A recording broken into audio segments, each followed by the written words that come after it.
Bonjour, j'espère que vous avez passé de belles fêtes de Pâques. Je vais vous parler aujourd'hui de La légende d'Auchy, du cinéaste américain Isaiah Saxon, de Des jours meilleurs, des cinéastes français Elsa Bennett et Hippolyte Dard, et de Aimons-nous vivants, du cinéaste français Jean-Pierre Améris, film qui est sorti la semaine dernière. Les vacances de Pâques n'étant pas terminées, vous pourrez emmener vos enfants voir La légende d'Auchy, du cinéaste américain Isaiah Saxon.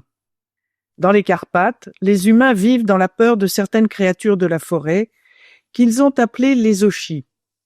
Pour les éradiquer, Maxime dirige un groupe de chasseurs qui se lance dans des battues terribles. Mais quand sa jeune fille Yuri découvre qu'un bébé Auchi a été séparé de ses parents lors d'une de ces battues, elle décide de tout faire pour l'aider à retrouver sa famille. Sans hésiter, elle part avec lui sans rien dire à son père, qui imagine qu'elle a été enlevée. Cette œuvre magnifique est le premier film écrit et réalisé par Isaiah Saxon, qui a choisi de le tourner dans les paysages magnifiques des Carpates. Cette histoire très émouvante met en scène un petit animal original, incarné par une jolie marionnette, qui a été animée par plusieurs marionnettistes, ce qui la rend très crédible.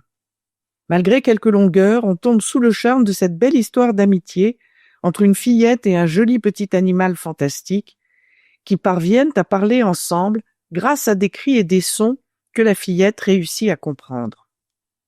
Il est rare que le cinéma s'intéresse à l'alcoolisme des femmes, comme on peut le constater dans Des jours meilleurs, des cinéastes français Elsa Bennett et Hippolyte Dard. Quand Suzanne a un accident de voiture, sous l'emprise de l'alcool, la garde de ses 3 enfants, qu'elle élève seule, lui est retirée et elle est confiée à ses beaux-parents. Dans l'espoir de les récupérer, elle décide de partir faire une cure dans un centre de soins où elle se retrouve avec plusieurs autres femmes alcooliques. C'est alors que Denis, un éducateur sportif, leur propose de participer au rallye des dunes dans le désert marocain. Cette histoire originale et pleine de rebondissements est portée par une excellente bande de comédiennes, dont Valérie Bonneton et Michel Larocque, qui sont entourées de quelques comédiennes amateurs et surtout anciennes alcooliques. Entre humour et émotion, on partage cette belle amitié qui se développe entre ces femmes. Mais il est dommage qu'il y ait des outrances et surtout que la seconde partie au Maroc soit moins intéressante que la première. Malgré un sujet qui peut choquer, celui du suicide assisté, il ne faut pas rater Aimons-nous vivants du cinéaste français Jean-Pierre Améris. Antoine Toussaint, une vedette de la chanson en fin de carrière, décide de partir pour la Suisse afin d'y avoir recours au suicide assisté. Dans le train, il fait la connaissance de Victoire, une de ses grandes fans. Alors qu'elle était en prison, celle-ci a profité d'une autorisation de sortie pour assister au mariage de sa fille. Très vite, une belle amitié va naître entre eux.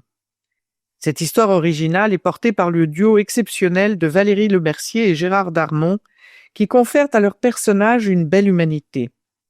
Certes, le cinéaste n'évite pas les outrances et l'humour n'est pas toujours de la partie.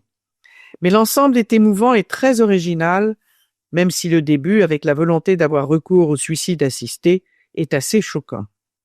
Je vous rappelle les titres des films dont je viens de vous parler: La légende d'Auchy, du cinéaste américain Isaiah Saxon, Des jours meilleurs, des cinéastes français Elsa Bennett et Hippolyte Dard, et Aimons-nous vivants, du cinéaste français Jean-Pierre Améris.